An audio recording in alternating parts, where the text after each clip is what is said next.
quasi. Signals no more, so we're not taking off with this guy. Oh, yeah. Hey, welcome back to the podcast. I'm your host, Brian Wenzel, and this is Our Weird World.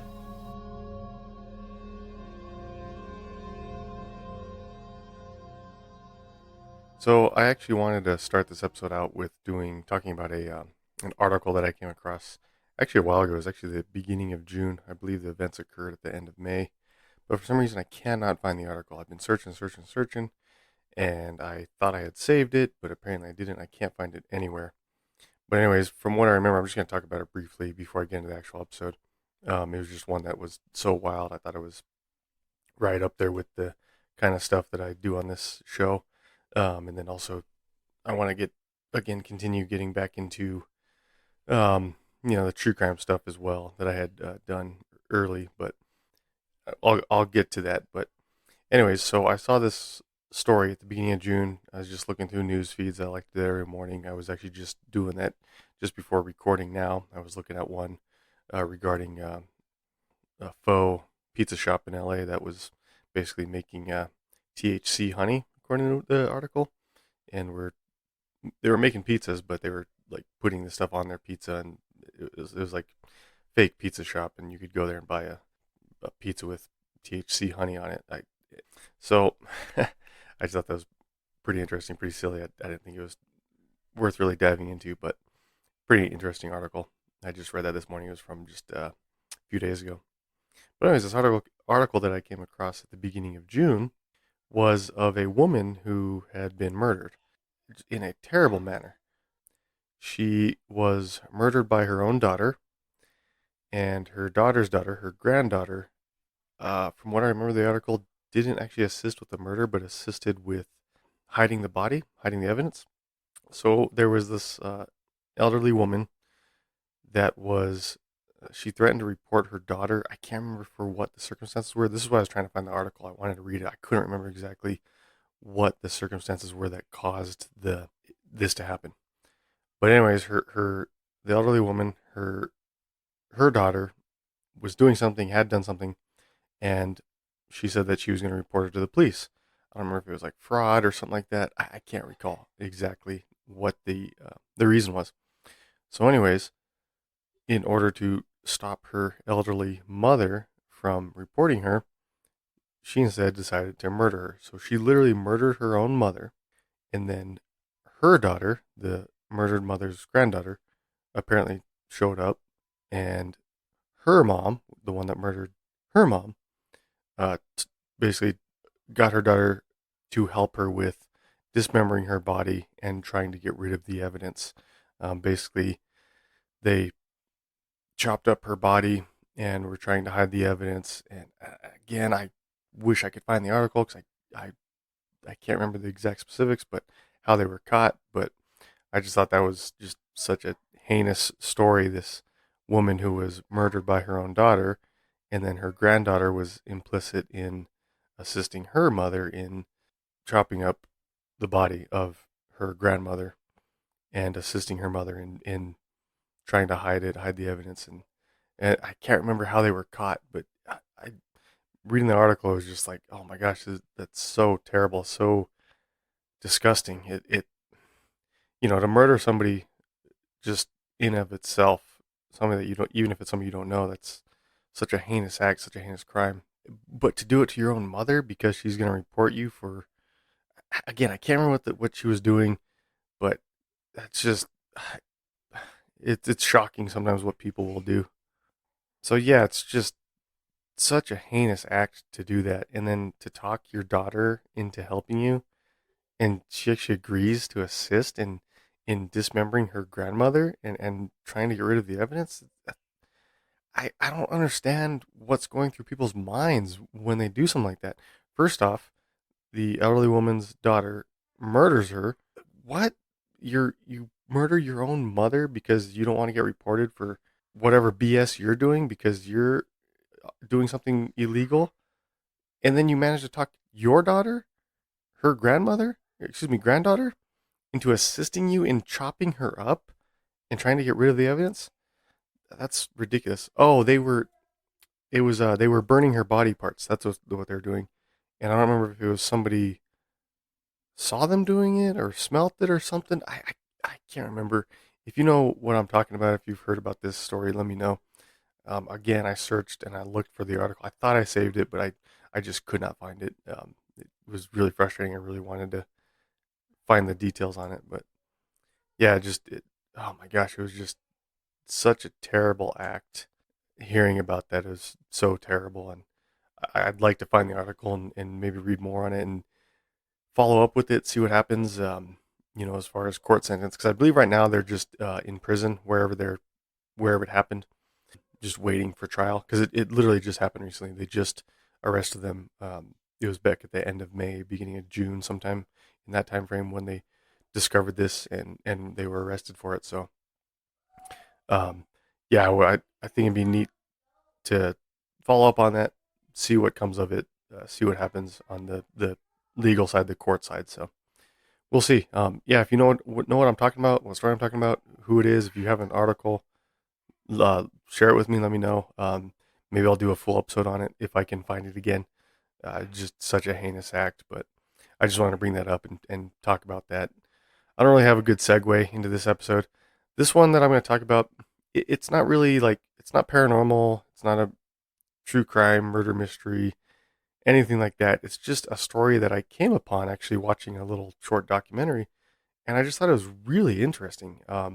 It was basically just an accident, human error, but it cost the lives of many people.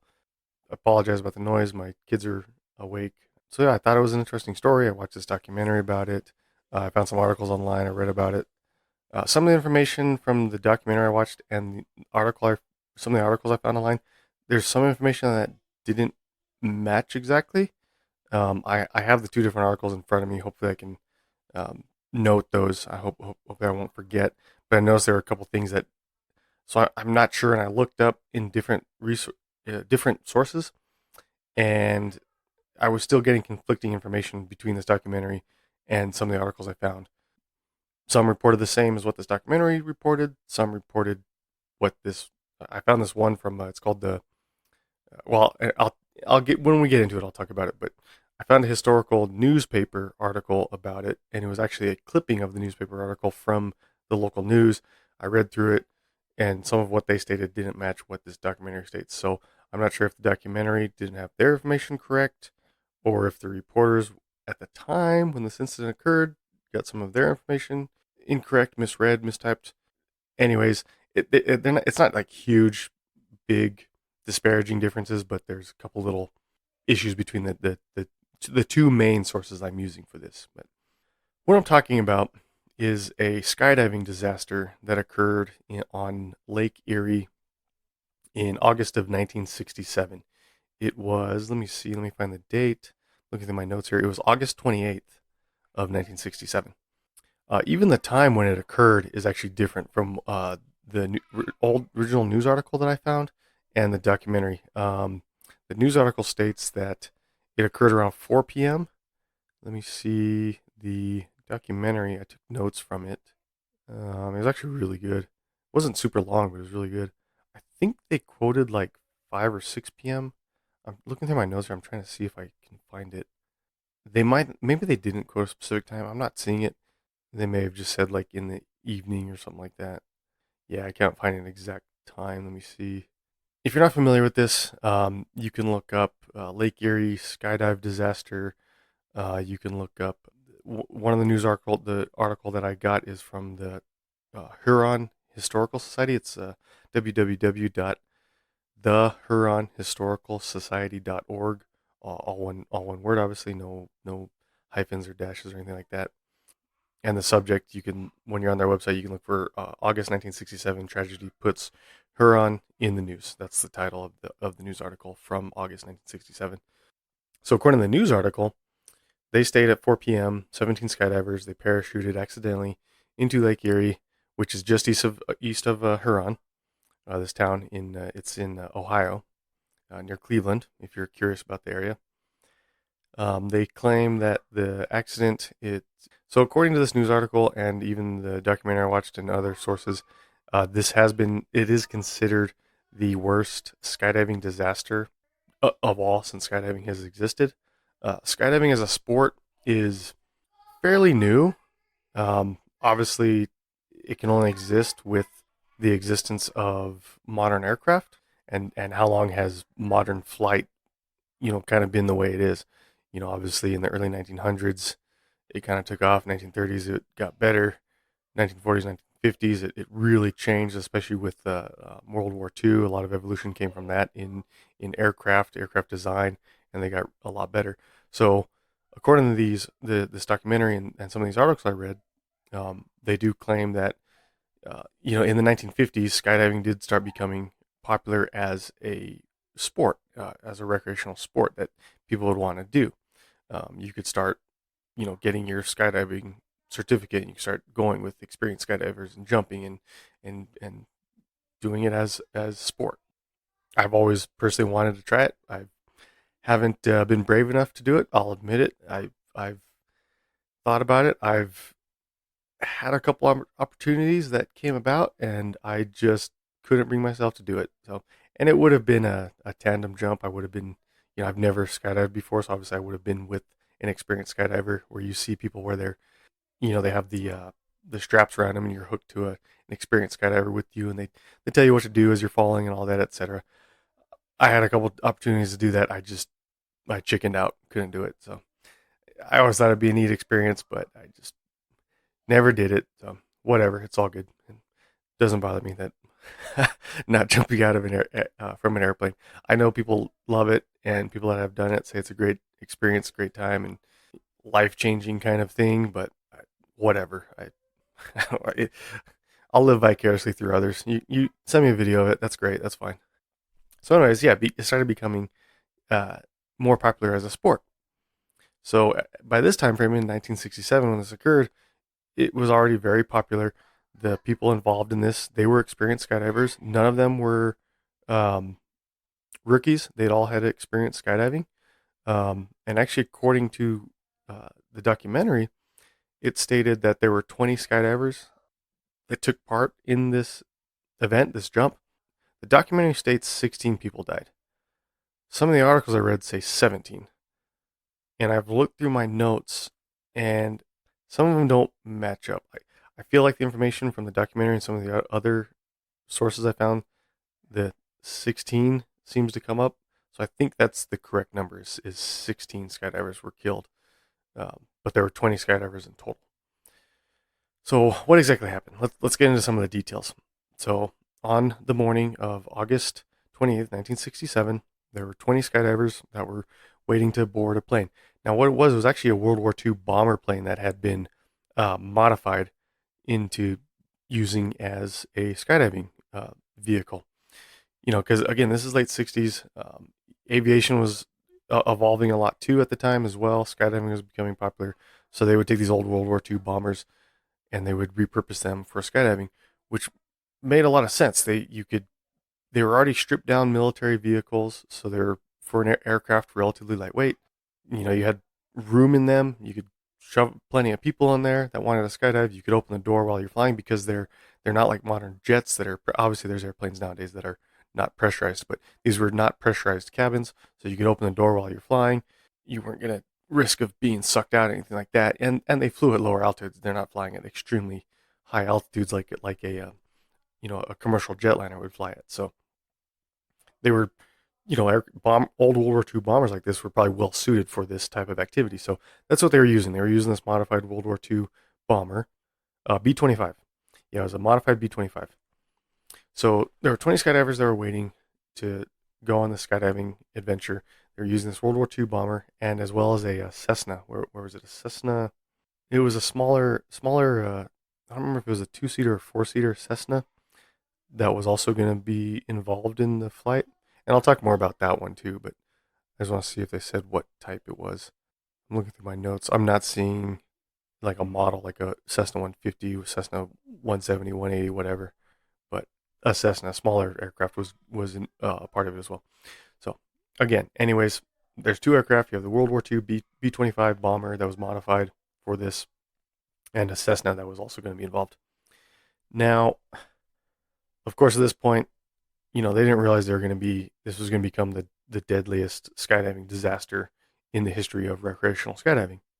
What happened was, let me see, they not all of them got onto the B-25.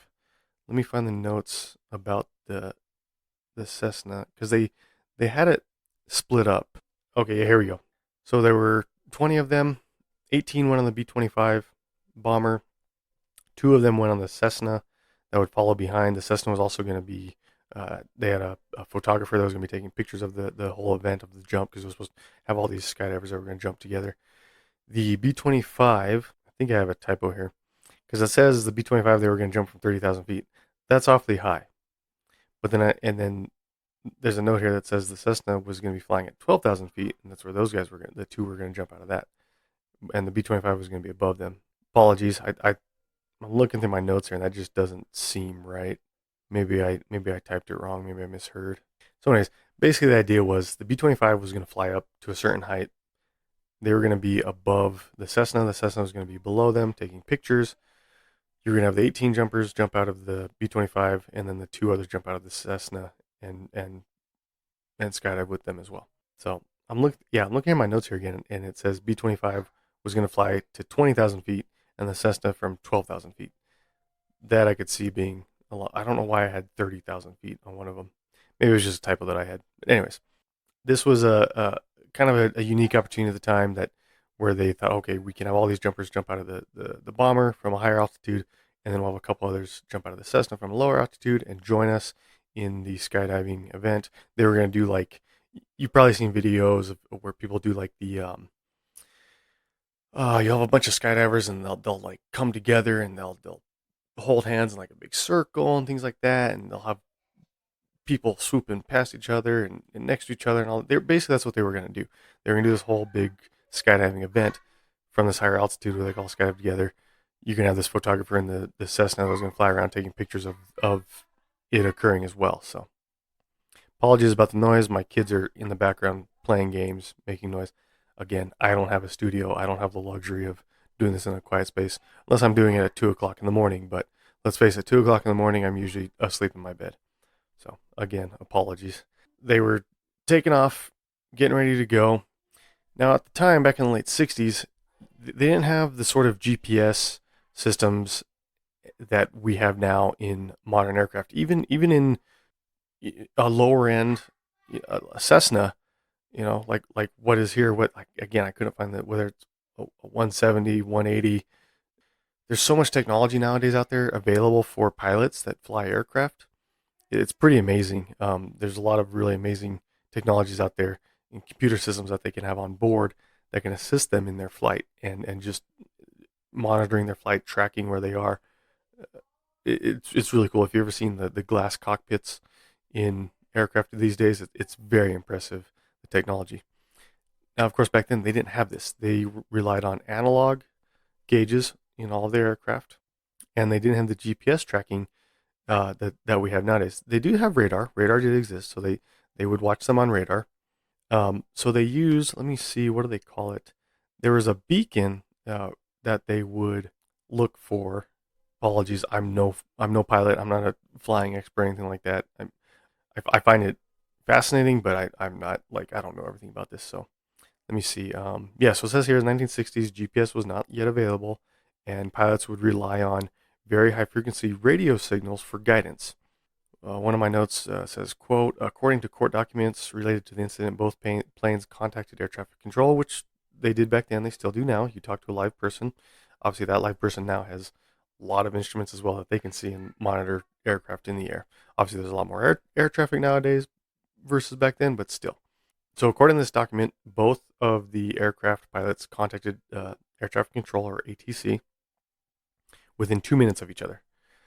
They reported their positions over or near the Cleveland radio beacon. So there was this beacon called the Cleveland radio beacon that they would use at the time to mark their position, and they would call ATC and say, "Hey, I'm at the beacon. Here's where I am," and they could use that relative to their radar and look and see, does it match up? Are they where they actually say they are, they claim they are, or what radar is showing me?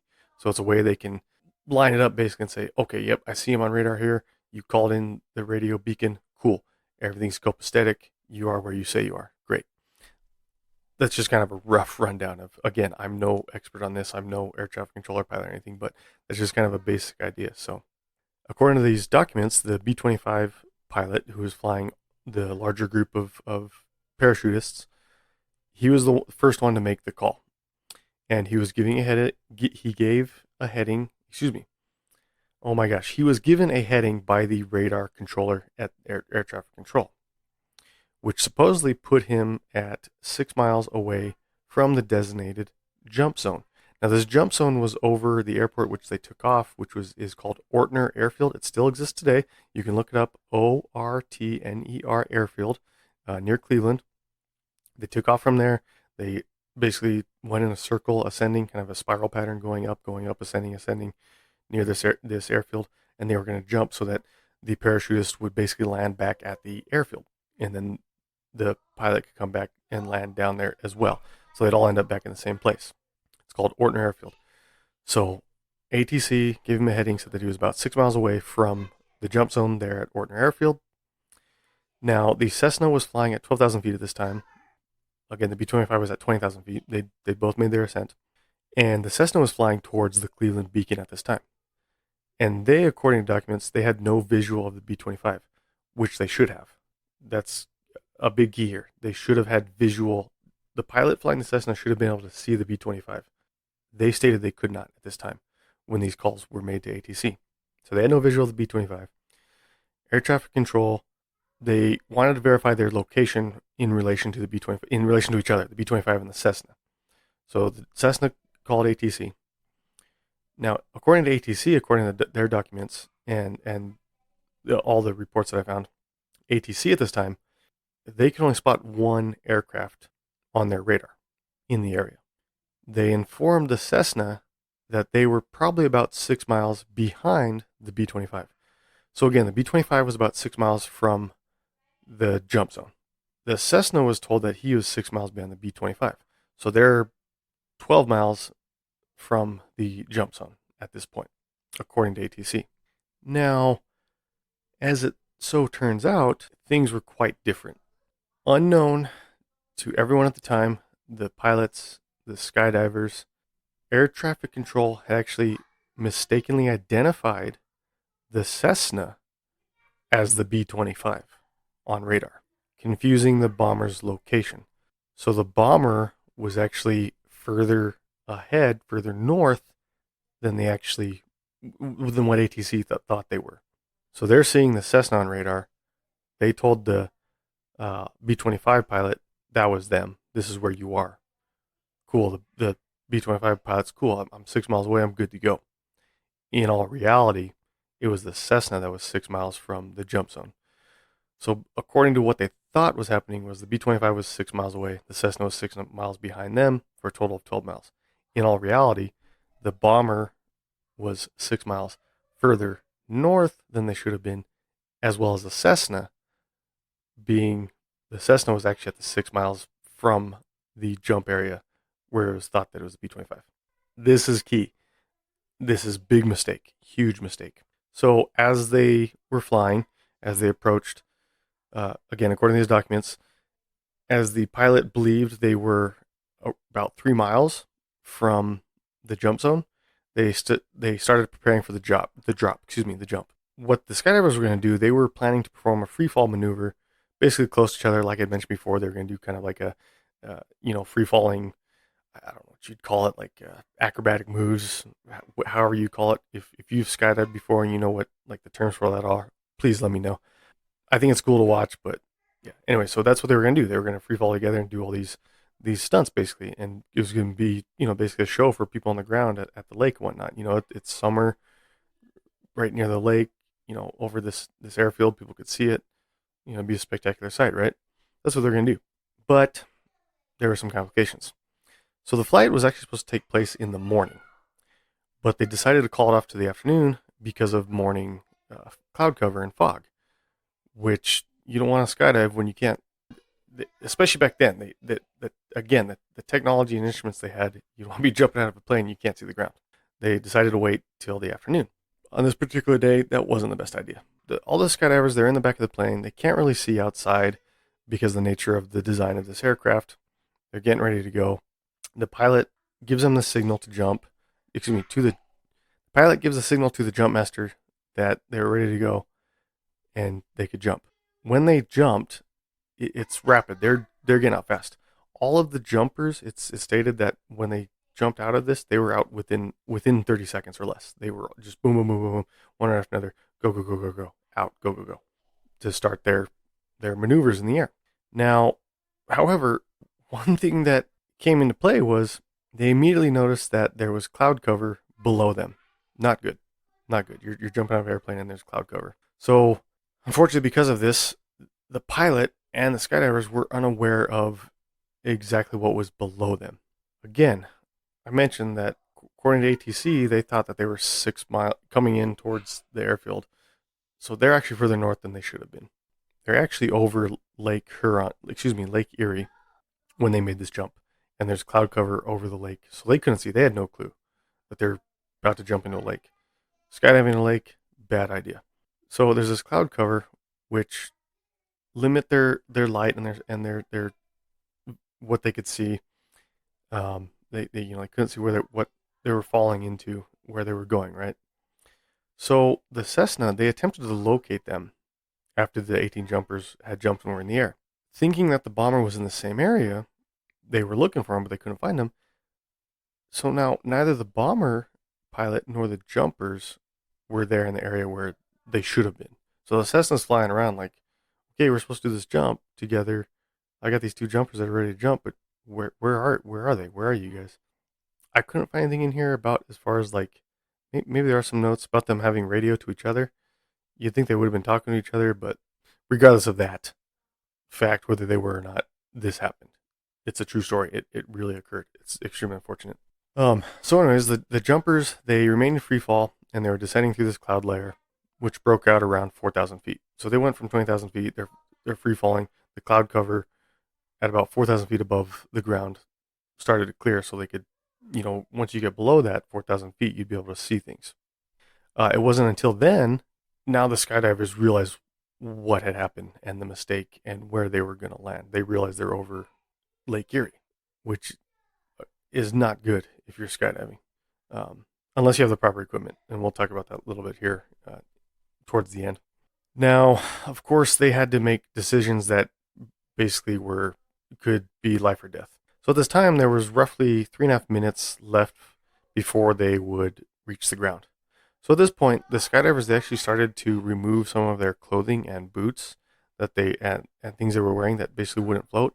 I should have mentioned this before. Even though it was August and summer, they're in a aircraft that's not pressurized and basically just a metal tube in the sky. And the altitude they're at, the temperatures are going to be very low, going to be very cold. And so when they're up there, they're going to be freezing basically.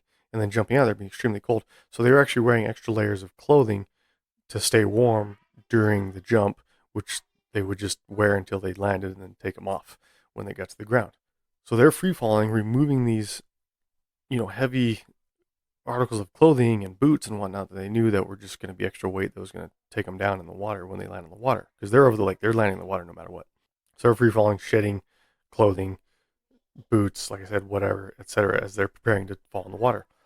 There were actually witnesses on the ground, according to reports, that saw brightly colored canopies open at different intervals in the sky over the lake, with the jumpers plunging into the water, basically one right after another in a straight line. A lot of people thought that this was like a planned jump at the time. That was just, oh, cool, they're doing a show. They're jumping over into the lake. Awesome, cool. Little did some of them realize that it was a lot more serious than that.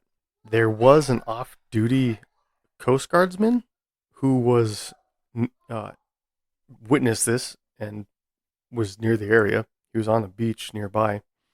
And he saw them coming down, and he actually started to organize a lot of rescue efforts with nearby boats to get out there and try to rescue him. He realized that this is not normal, that something went wrong. We need to go out there and look for these people and try to help them.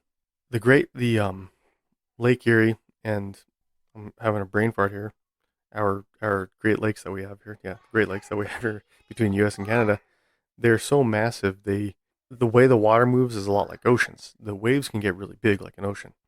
And just like in the ocean, they refer to it as sea conditions. Now, the sea conditions during the stay were not good. They were not good at all. So, one, they're jumping in over water, and then the sea conditions were bad that day too. So that doesn't help either. It was said that waves were reaching anywhere between 4 and 6 feet. Those are big waves. You think 4 to 6 feet doesn't sound like much, but when you're in the water and you have a wave that tall coming over you and moving that much, that's a lot. And especially if you're in a little boat trying to move through it, that's heavy seas that you're trying to get through. So not good conditions either. So this just added to the severity of the situation. Now, of course, up far above, the B-25 is flying, making his descent to come back down land, just completely unaware of where they are in reality and what's happening to the people free falling down below into the water. Utter chaos for the skydivers. The pilot's just coming back like, cool, successful jump. I'm going back to the airfield. Oh, I missed an important detail. That's where the 30,000 feet came into play. That's where I missed the notes. Okay, sorry about that. So you had the 18 jumpers. 16 jumped at 20,000 feet. The B-25 was going to send another 10,000 feet, 30,000, jump another 2. Cessna was going to jump another 2. So for a total of 20 people. That's where I messed up. Sorry about that. That's where I didn't fully read through my notes. That's where I messed up. So yeah, 20,000 feet. They were going to, 16 were going to jump. B-25 was going to basically do a quick ascent to 30,000 feet. The other 2 were going to jump from higher up above, basically get a view of the 16 below. And then you have the 2 in the Cessna as well behind at a lower altitude jumping as well. That's how it was all going to work. There we go. That's where the 30,000 feet came into play. I confused myself earlier. I totally missed that. So that explains that. So yeah, that's where the remaining 2 would jump from. So 16, then 2, then the other 2. So that's, you got all your 20 jumpers there. So after plotting their new course, the B-25 pilot, the last 2 skydivers, they did successfully jump as well. They jumped over the intended drop zone at the airfield. So they managed somehow to get back to the intended jump zone. And every report I've read, it's kind of like they just kind of gloss over everything. It's just like, oh, they're back magically where they're actually supposed to be. And these 2 jumped out over the correct area. Okay, but so anyways, these 2 jumped out over the correct jump zone over Ortner Airfield. And this was roughly 20 minutes after the first 2 after this. So by then, the other 16, they were already down, unfortunately, in the water, fighting for survival. So then at this time, the B-25 starts to descend. So never mind what I said earlier. So now the B-25 is descending. Again, like I said, kind of unaware, just going about his business, going back to land. So he's going to land, completely oblivious of the other jumpers that are in the water. There were some survivors. Not everyone died. Skydivers Bernard Johnson and Robert Coy, they frantically struggled to free themselves from their gear before hitting the water. They desperately tried to stay afloat, but their gear was starting to take them under.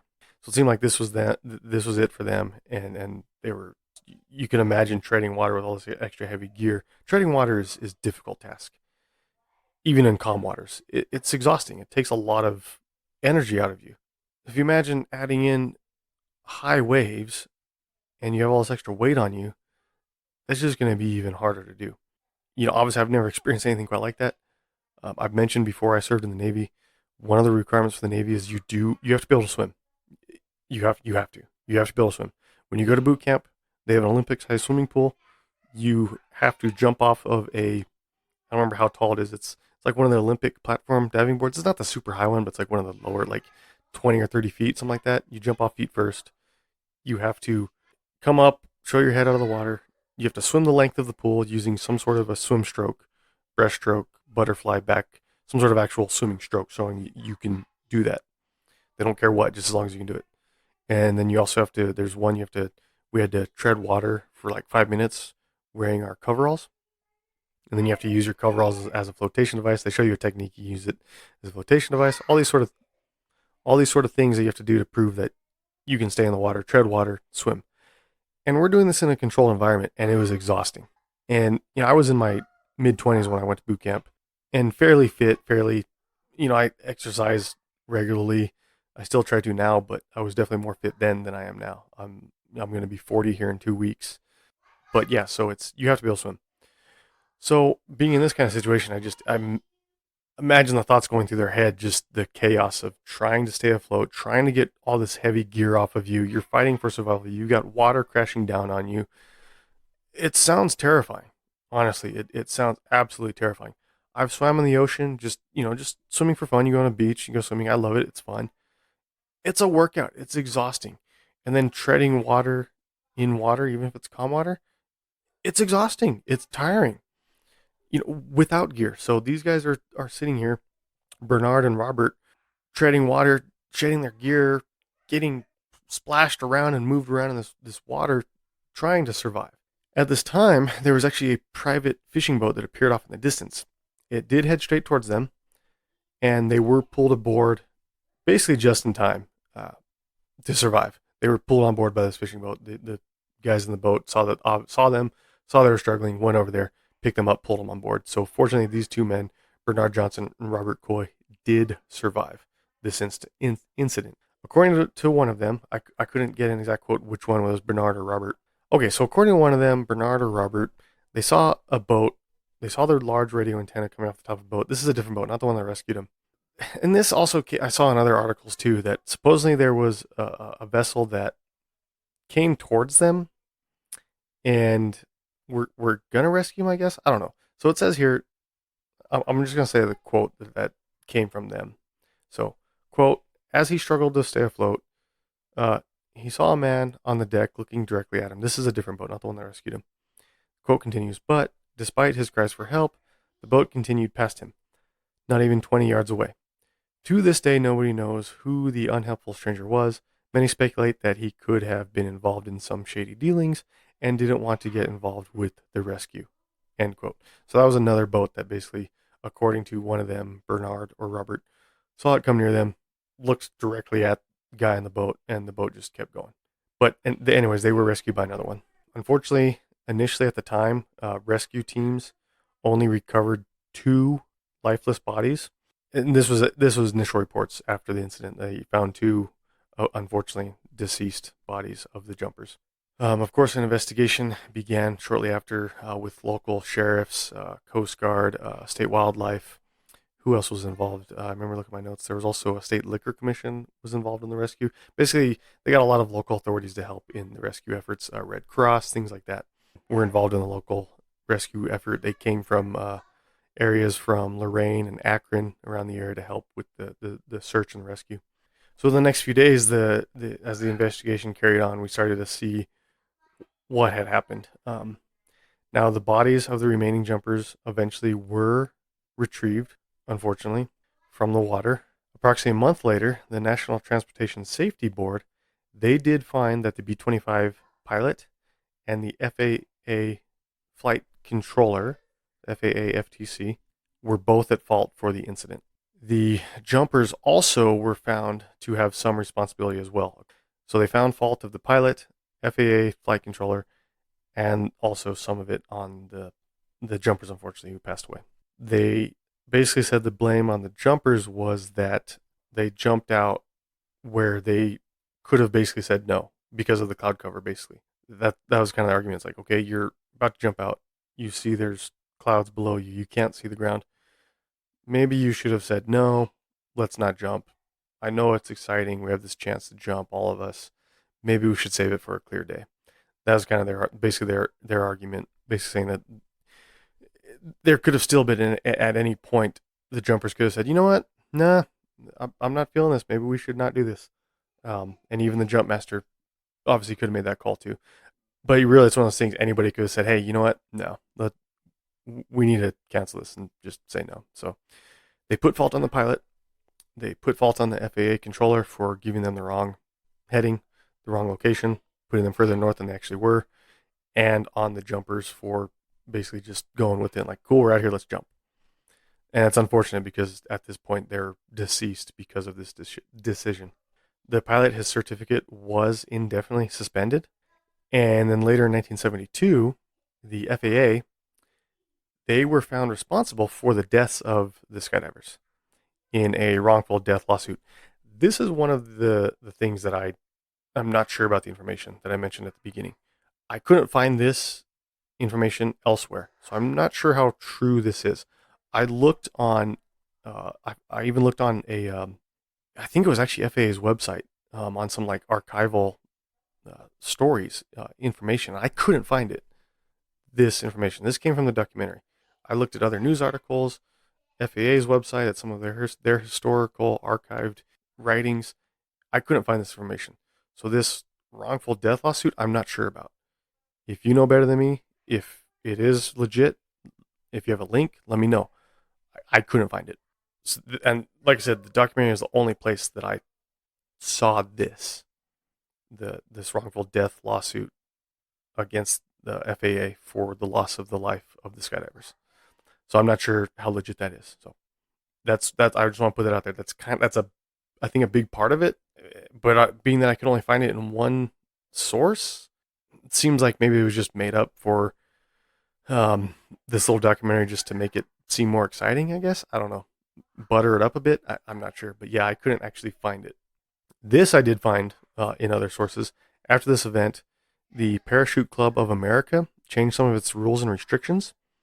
They came up with a restriction that you cannot jump within 50 miles of any body of water unless you have proper survival gear being worn.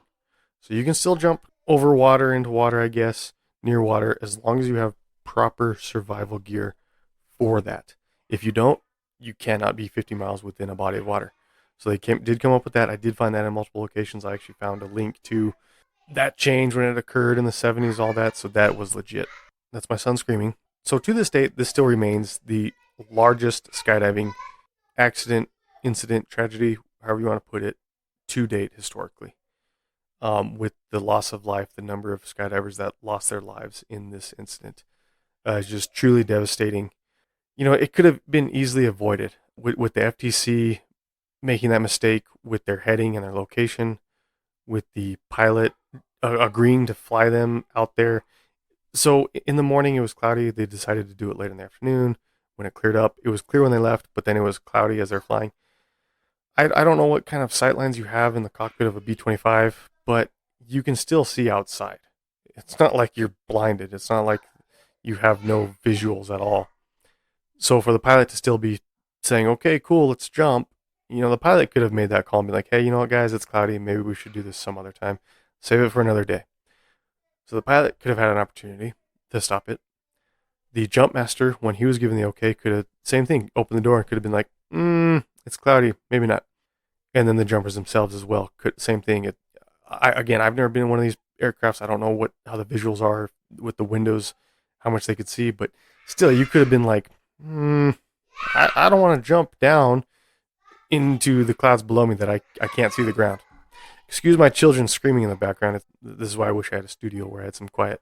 So yeah, there's a lot of people, a lot of factors that played into this, and a lot of decisions that were poor decisions too. I think that were made, unfortunately, that led to the loss of life. It's a tragedy.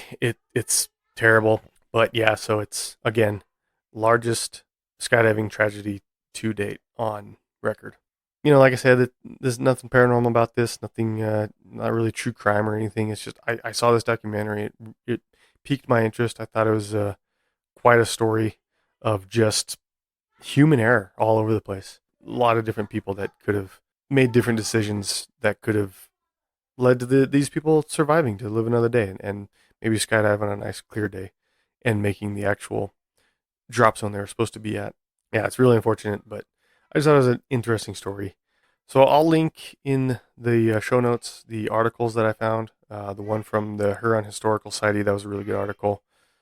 It was actually a newspaper article that came from just within days of when it occurred, talking about the incident at the time. Yeah, just a terrible tragedy. I really don't know what else to say. It was a story that piqued my interest. I saw this documentary. I started reading more about it, and just find it so crazy that so much human error, and there were so many opportunities, like I said, that for people could have taken to stop it from not getting to what it did. But unfortunately, it did happen. But on the fortunate side, rules were changed to make the sport better and safer now for people that do enjoy it. So if you're a skydiver, if you enjoy skydiving, awesome, cool. Let me know your stories. What have you experienced? What sort of sights have you seen? I'm sure it's beautiful sights from way up above. Where have you jumped? What's your favorite place that you've gone and jumped from? Whatever. Let Let me know. I'd love to hear it. I think it's fascinating. I think it's really cool that as far as the sport of skydiving, recreational skydiving, you see nowadays, it's become hugely popular in the last, 20, 25 years, give or take. The those like wingsuits, what they call them, like the flying squirrel suits. Those are crazy. Watching people do those, fly those, really cool, really neat. I know there's people out in Dubai now that do like there's some guy that has like a jet powered wingsuit or something. That's crazy to me. That's awesome. I think that's just so incredible, so awesome. But yeah, if you're interested in that sport, if you know more about it, let me know. I think it's fascinating. So hopefully you got something out of this story, as tragic as it is. If you enjoyed this story, let me know. I'd appreciate it. You can get in touch with me on Facebook, Our Weird World. You can get in touch with me on Instagram, Our Weird World. I'll have all these linked, of course. You can send me an email, ourweirdworldpodcast@gmail.com. If you just want to drop in, say hi, send me a comment, question, concern, whatever. Let me know a story. Let me know any of these episodes podcast you enjoy, whatever. Reach out to me. I'd love to hear from you. Thank you for listening. Stay safe out there. If you're a skydiver, if you do this kind of stuff, stay safe. Just that's the big thing. It's just safety. Just have fun. Do it right. Be safe. Take care. We'll catch you next time.